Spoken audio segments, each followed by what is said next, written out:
लोग हमें थोड़ा दुखी देखकर कहते, तुम कर्म फल भोग रहे हो। ऐसा क्या करें जिससे हमें दुख न भोगना पड़े।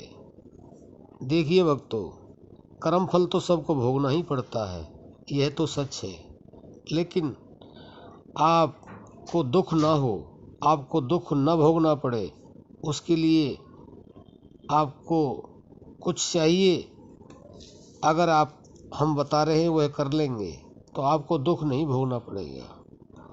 और कर्म फल इस संसार में कोई भी आया, चाहे कोई छोटा है, बड़ा है, गरीब है, अमीर है, खूबसूरत है, बदसूरत है, चाहे कोई भी है, सबको कर्म फल भोगना ही पड़ता है। इसलिए सावधान, कर्म करते समय आपको ये ध्यान रखना चाहिए कि हम जैसा कर रहे हैं वैसा हमें प्राप्त होगा। बोया पेड़ बबूल का, आम खास से खाए।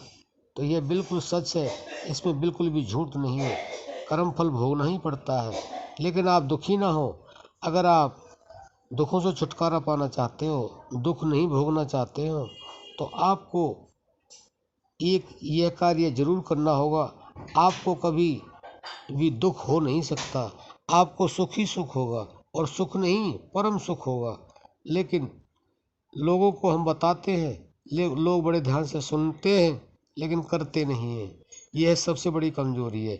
इसलिए जो हम बताएं और जो आप पूछ रहे हैं उसको आप ध्यान से सुने, समझें और जीवन में उतारें। तो हम विश्वास के साथ कहते हैं, ये सब हमारे प्रैक्टिकल होते हैं कि आपको दुख भोगना ही नहीं पड़ेगा, दुख आपको छू नहीं सकेगा। आपको करना क्या है, आपको सिर्फ इतना करना है कि आपको निरंतर एकाग्रता और विश्वास के साथ राम नाम जप करना होगा। अब आप ये कहेंगे कि राम नाम कैसे जपें। राम नाम जपने की अनंत विधियां हैं, लेकिन अगर आप श्रद्धा भाव से किसी भी तरह से नाम जप करेंगे तो उसका फल आपको अवश्य मिलेगा। भगवान स्वयं कहते हैं, भाव का भूखा हूँ, भाव ही एक सार है, भाव से मुझे भजे तो भव से बेड़ा पार है। तो आप भाव से उसको किसी तरह से भी याद कर सकते हैं, उसका सुमिरन कर सकते हैं, उसका भजन कर सकते हैं, कीर्तन कर सकते हैं।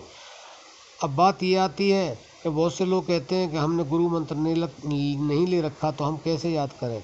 कोई बात नहीं है, गुरु उस समय आने पर अपने आप आपको मिल जाएगा। लेकिन आप बस राम नाम जप करना शुरू कर दें तो समय आने पर भगवान आपके पास गुरु को अपना आप भेज देंगे। तो फिर आपको गुरु मंत्र भी मिल जाएगा।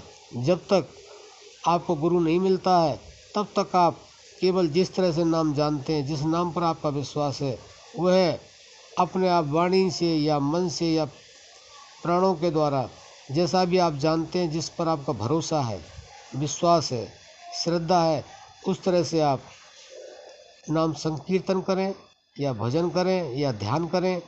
आप वह करते रहें तो आप ऐसा करते रहेंगे, लगातार करेंगे और विश्वास के साथ, तो आपको कभी दुख मिलेगा नहीं। लेकिन ये नहीं कि आज कर लिया कल छोड़ दिया, लगातार जैसे आपको भूख लगती है तुरंत खाते हैं, ऐसे ही आपको भजन की भूख लगनी चाहिए।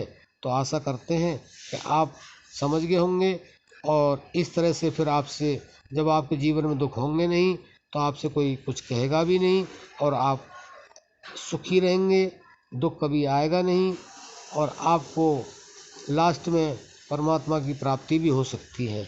अब हम अपनी वाणी को विश्राम देते हैं। जय श्री राम।